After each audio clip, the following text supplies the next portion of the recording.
This is Future Talk. Future Talk. Future Talk with Omnia Al Saleh and Hani Balkis. Welcome back to Future Talk right here on Pulse 95. This is the one and only place where we bring you the latest in robotics, artificial intelligence, gadgets, and applications. All that you need to know about what's happening in the tech world, in the UAE, and around the world is being brought to you right here on Pulse 95. Lots is happening in the tech world, and a lot of it has to do with COVID-19. Yes, indeed. Welcome back, ladies and gentlemen. Now, we do know that the COVID-19 pandemic is still alive and well, unfortunately. Now, a lot of people are getting vaccinated, and I'm seeing the huge vaccination drive that the UAE is doing. And Omnia, every day I'm looking at people closer and closer to me getting the vaccine. I have yet, unfortunately, to get the vaccine, but I will soon.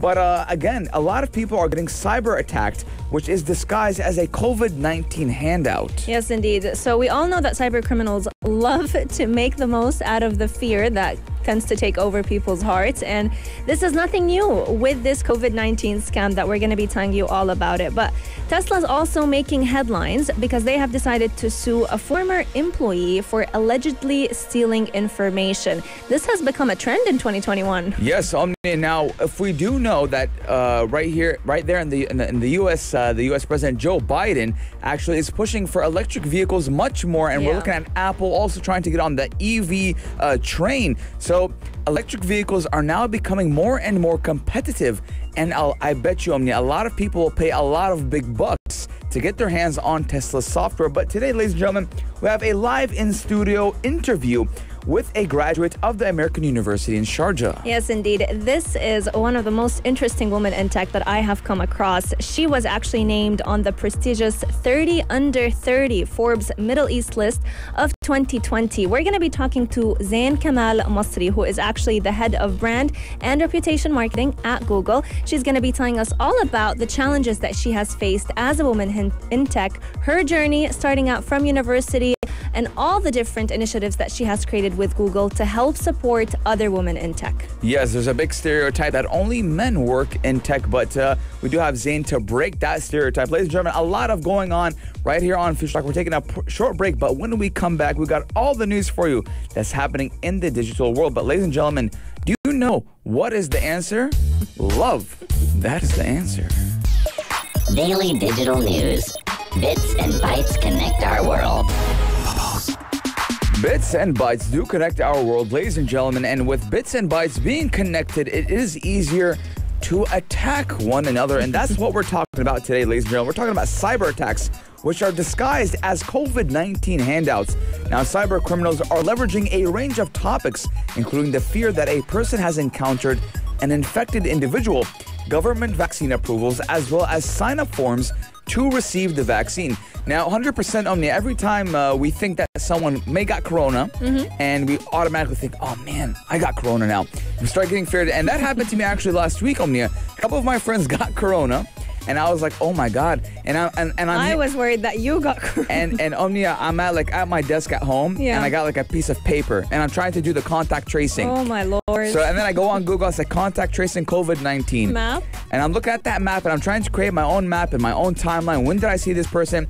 Then, alhamdulillah, it was not. I was not in that contact tracing pool, and it turns out that I was on the phone, Omnia, with them. Oh my Lord! I was on the phone. I was like, so you saw Muhammad on the 12th, and he got it on the 16th, and then I saw him, and then I saw him on the 9th. Oh Lord! So I was doing all of that. So a lot of people do have fear when they get in contact with someone who has COVID-19. And the sad part is cyber criminals do adapt to this fear. So they try and find leeways on how they can actually get to users' minds and make the most out of it. So the most recent malware attacks have definitely been revolving around the COVID-19 vaccine, government officials, sending you somehow emails about you coming into contact with someone else, which is all not true. But a security company named Proofpoint has actually observed the use of COVID-19 in social engineering attacks that have led to malware, phishing attacks, as well as other forms of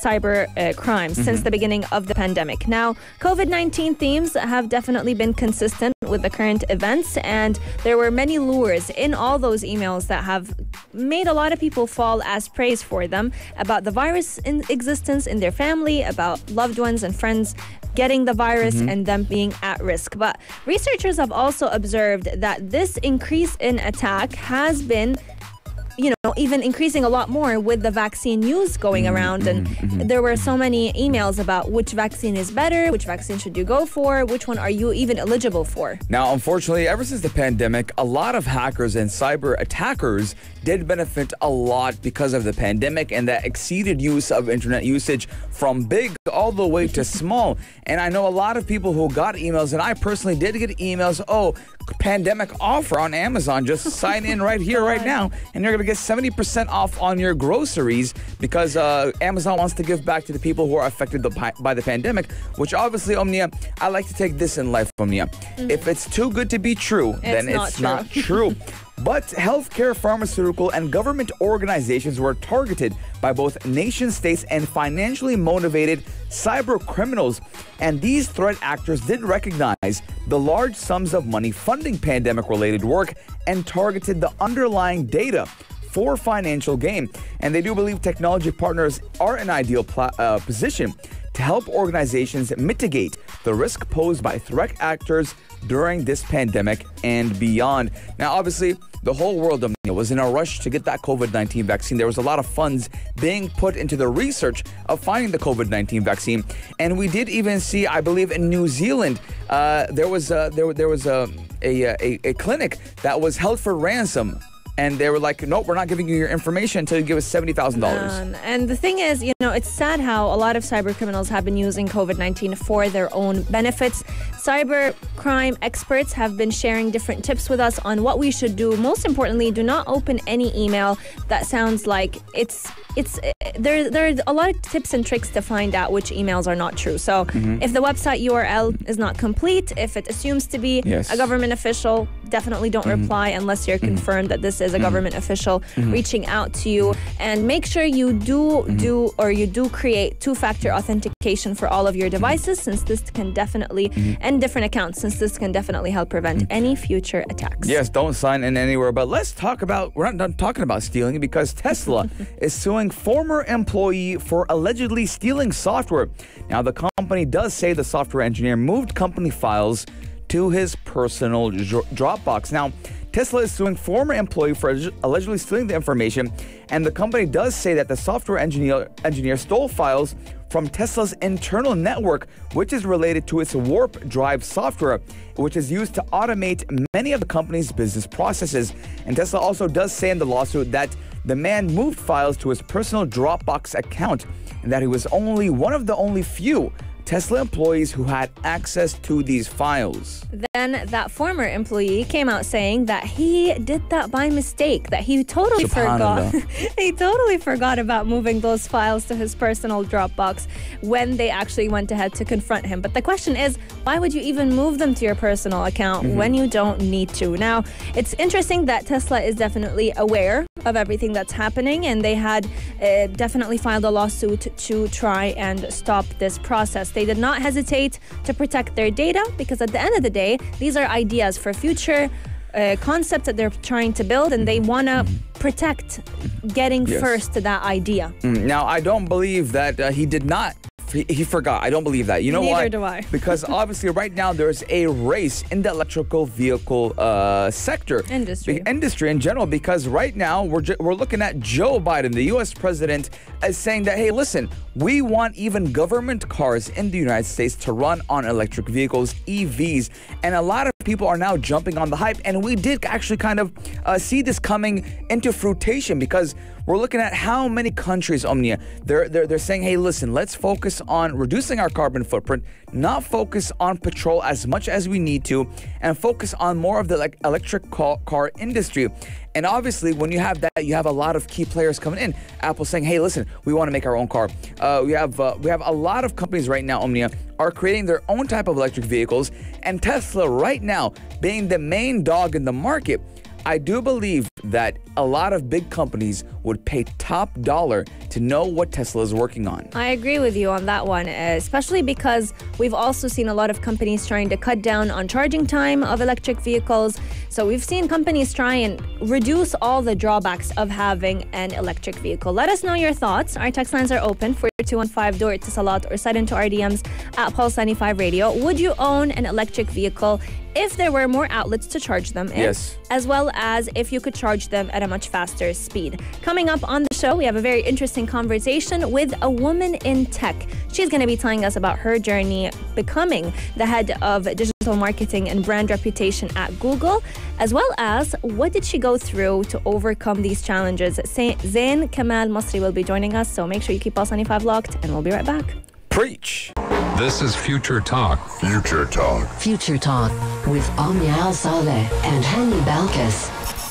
If you take a look around the technology industry, you'll find yourself asking one question: why aren't there more women? And every woman in tech is definitely changing this reality day by day. But right here in the heart of Sharjah, Zain Al Masri is helping break that stereotype. She has always dreamt of working at Google, but not only did she achieve this dream, she has also become the head of brand and reputation marketing at Google Middle East and North Africa at the age of 26. Her accomplishments have also seen her be named on the prestigious 30 Under 30 Forbes Middle East list of 2020. How did she achieve this dream? Well, we have Zain Al Masri herself right here in the Pulse 95 studio to tell us all about it. Thank you so much for joining us. Thank you for having me. It's good to be here. It's good to have you. Welcome to the show. Now, you do have a big feat already before being under 30. I mean, Yes. that is a big feat.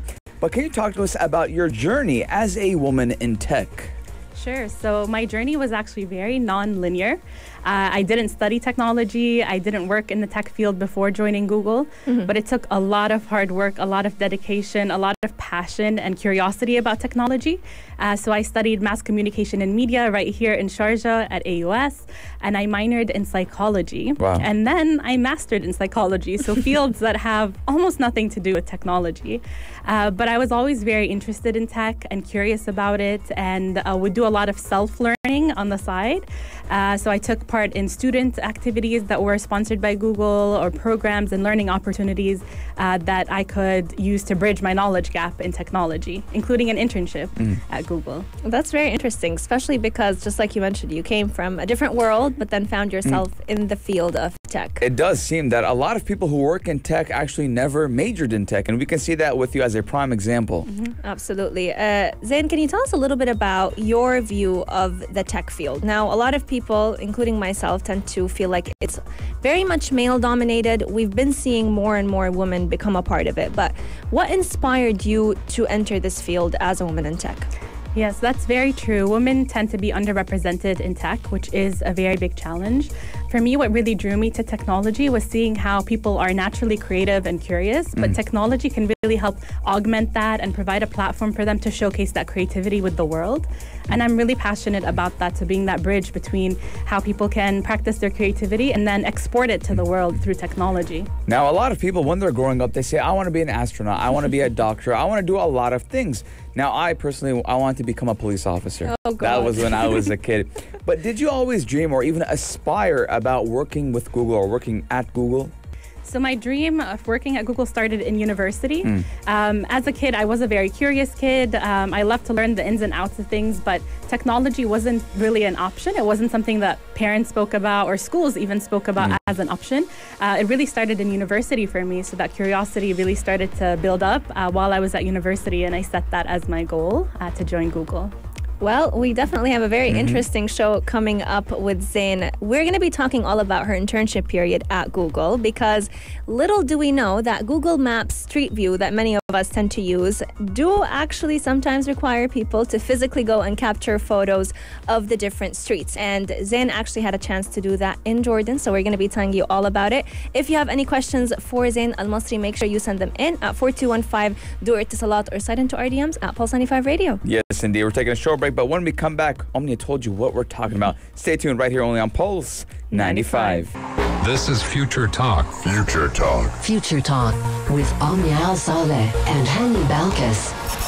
who doesn't use Google Maps on a daily basis? I mean, we've all seen it, we've all used the application, and many of us have even seen the Street View on Google Maps. I love Google Street View, Omnia, and I'll tell you why. Yeah. Because sometimes I'll forget what the name of a store is, and I'll go and I'll put that Street View on and I'll look around and I'll see the name of the store, for example. And sometimes I'll even there's some let's say supermarkets that don't have their number on Google, so they'll have their number 05 or 06 or whatever. And you get to see exactly what it is that you're looking for. And I'll get the contact information just from Google Street Views. Wow, it's amazing. And especially because even when you're talking to people that, you know, you've only met virtually, a lot of the times we go on Street View to show them exactly what our neighborhood looks like. But one interesting guest is on Future Talk today. Her name is Zain Al Masri. She's the head of brand and reputation marketing at Google Middle East and North Africa. She's a very interesting guest who's been telling us all about her work at Google. Thank you so much for joining us, Zain. Thank you for having me. Zain, during your internship period at Google, you actually placed your mark on Google's map, and more specifically the Street View. So you went through the city of Petra to try and place it on the map. Can you tell us a little bit about this experience and what did it take to be able to accomplish that?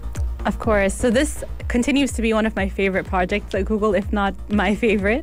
So as part of this experience, we worked with Queen Rania to launch Petra and make it available on Street View, along with 30 other touristic and historic sites. And what was unique about this experience is we had a carry-on tracker, which is basically a backpack with a camera that's 360 degree that would take pictures left, right, up and down, and really give people who are watching the content or consuming that content a full experience as if they are at Petra. The device is basically an extension of the Street View car, which captures street level data and pictures, as you mentioned. So that device was adjusted as a backpack that you can carry in places where cars can't pass, including Petra. So I carried that device and captured Petra, made it available for millions of people to enjoy and explore, which has been very interesting given the COVID situation and reductions in travel. People can actually virtually explore a lot of these locations. So that was one of my favorite projects. So it's like automatic, like you're walking, or you have to manually press the capture button? So you start off by setting it up. So the device actually includes also a hard drive that stores the imagery and a battery pack, as well as the camera, of course. And you're shooting as you go, so you film as you go. And then at the end, all that information or the pictures are captured on a hard drive and stitched together into panoramic imagery by the team. And then it's injected or uploaded onto Street View, which is a feature within Google Maps. So it's filming as you go. Of course, a lot of the private information like faces, license plates, that kind of thing is blurred, but the site itself is available and accessible for anyone. Now, how long did it take to actually capture all of this? Is it like a 3-day, 2-day, or was it all done in a day? Petra took us 2 days because many people think Petra is just the treasury, that facade that you see as you enter, but it's actually a full city. There's a monastery, there's an area where sacrifices used to happen, there's a mini Petra, there's so much to it. So it took 2 days. And of course the devices need to be cleared and the batteries need to be charged, so that also takes some time. So it was a 2-day adventure. It's interesting that she mentions that, because a lot of the time people who have visited Petra, they've said that since it's very ancient and very precious, cars can't go through certain areas. A lot of people actually go on horses to get to certain locations. So to be able to virtually tour through Petra just by that Street View is just phenomenal to think of. Yeah. Yes, I mean, I do give my hat off to you. I mean, that was an experience I think you'll think about for the rest of your life. Now, you have launched several digital skills programs, including Maharat min Google. Can you tell us about this program and how does this help users grow their digital skills? Yeah, Maharat min Google is a program we launched in 2018. It's basically a free online platform where anyone can log in, create an account, and access a wealth of information about online marketing. It's available in Arabic as well, and they can go through the content and even get certified by Google, so get a certificate that they can use on their CVs or just to build their profile. And it's open for anyone, so students, business owners, or someone who's just looking to upskill and learn the fundamentals of online marketing and and how to have an online presence. That's amazing. And as you mentioned, it's completely free. So anyone can actually go ahead and take that course. Can you tell us a little bit about what are some of the skills that Maharat min Google can teach students or even graduates? Of course. So one of the most important skills is how to build an online presence. So how to create a simple website for your business or for a project that you're launching. I think that's a very important skill in general, regardless of the field that you're in. Having an online presence is crucial. You can learn the fundamentals of coding as well, of machine learning, of e-commerce, which is something that a lot of businesses needed in this last year. And it's all for free. And you know what I like to say, Omnia, mal balash kathar minno. So if it is for free, you should get your hands on it. But you're also responsible for YouTube Battala, which is a content hub that does feature more than 400 female creators from across the Arab world. Can you talk us a little bit about it? Sure. So YouTube Battala is a platform for female creators in the region.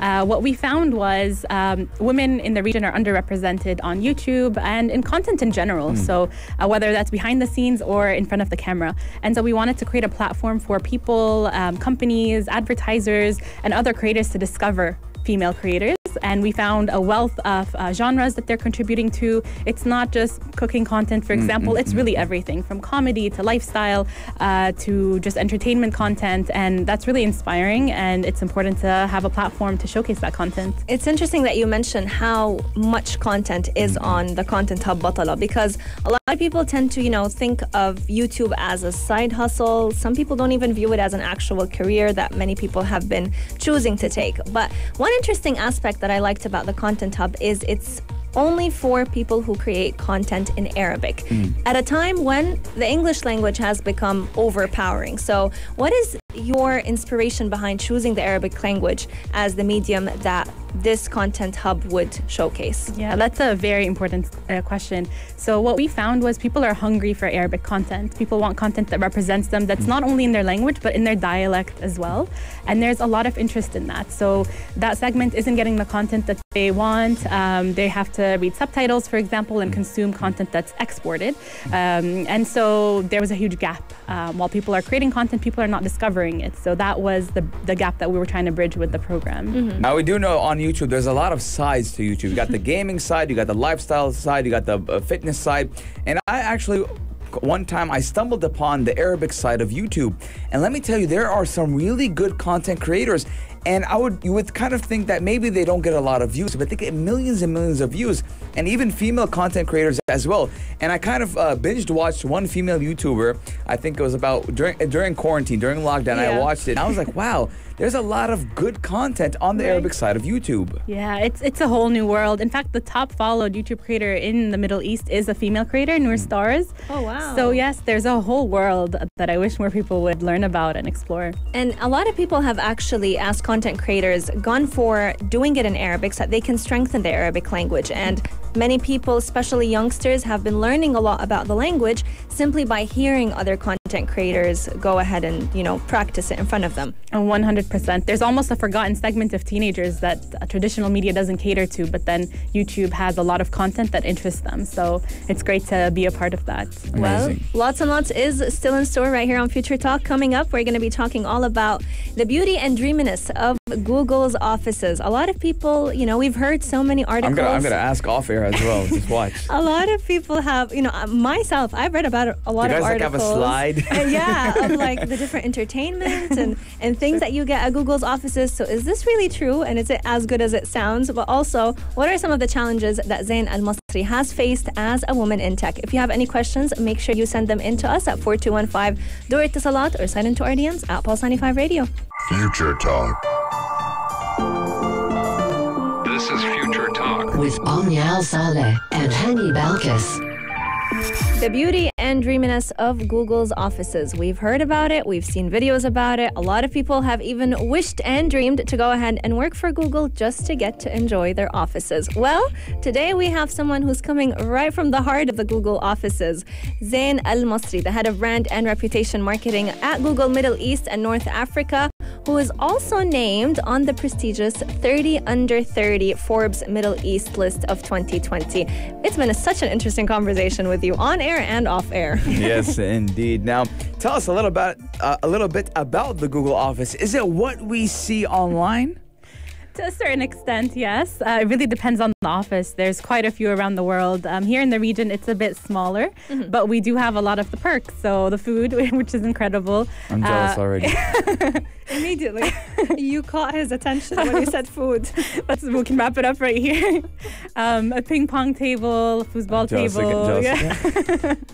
I'm actually really good at ping pong, so if you guys want a challenge. He's not leaving Future Talk anytime soon. I can tell you that for sure. We'll bring the ping pong table right here. We'll schedule a tournament. Sounds good. Video games. So there's that fun aspect, but also it's very challenging as well. As you know, in the tech sector, changes happen every day. There's new features and launches, so it's a lot of learning on the job too.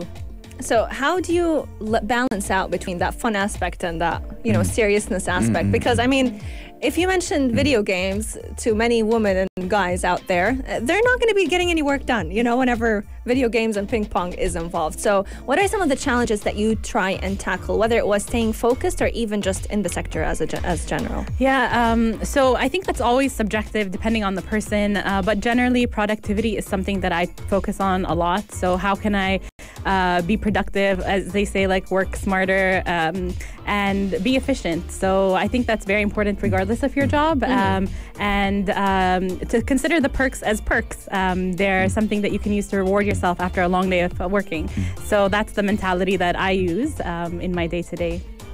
Now, mashallah, you're very successful, and obviously you did go through a lot of challenges to get where you are today.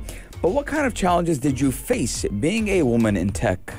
One of the biggest challenges is underrepresentation. It's always nice and important to have role models that come from similar backgrounds that you can use and just aspire to and have a roadmap for what success looks like, what leadership looks like. And that's a challenge because women are underrepresented in tech, especially Arab women. Arabs in general are. So that is definitely a challenge. And that's something that we're trying to bridge the gap for every single day. Now, thankfully, you are now becoming a role model for the younger generation. Yes, indeed. And you have a lot of accomplishments under your belt. But Zain, many people are tuning in right now. They could be students, they could be graduates, about to enter the workforce. What is one piece of advice you wish someone told you when you were back in your university years or even a fresh graduate? Some advice is to try and recalibrate. So as kids, we're often told there are certain sectors that aren't really for us, or we're discouraged from certain fields and interests. And it's important to set that aside. We're in a new day and age, and to try to aspire for things, even if you were told that they're not possible. To work towards those goals, to set smaller goals that can help you reach them is super important. Yes, it's nice to have that big dream, but how can I reach it in smaller milestones is something that every student should focus on. You heard it from here first, ladies and words. gentlemen. Thank you so much, Zain, for coming on the show with us, taking time out of your day. And obviously, you have done a lot in such a short amount of time. I mean, 30 under 30, ladies and gentlemen. I mean, we can definitely hope that every student out there tuning in can get a little bit of advice and use your story to push them forward. Thank you so much for joining us. Thank you for having me. You guys are amazing. Thank you. And to everyone tuning into us right now, thank you so much for lending us your ears for the hour. Future Talk is coming to an end, but you can catch us again, same time, same place tomorrow from 2 to 3 p.m. Only here on Pulse 95.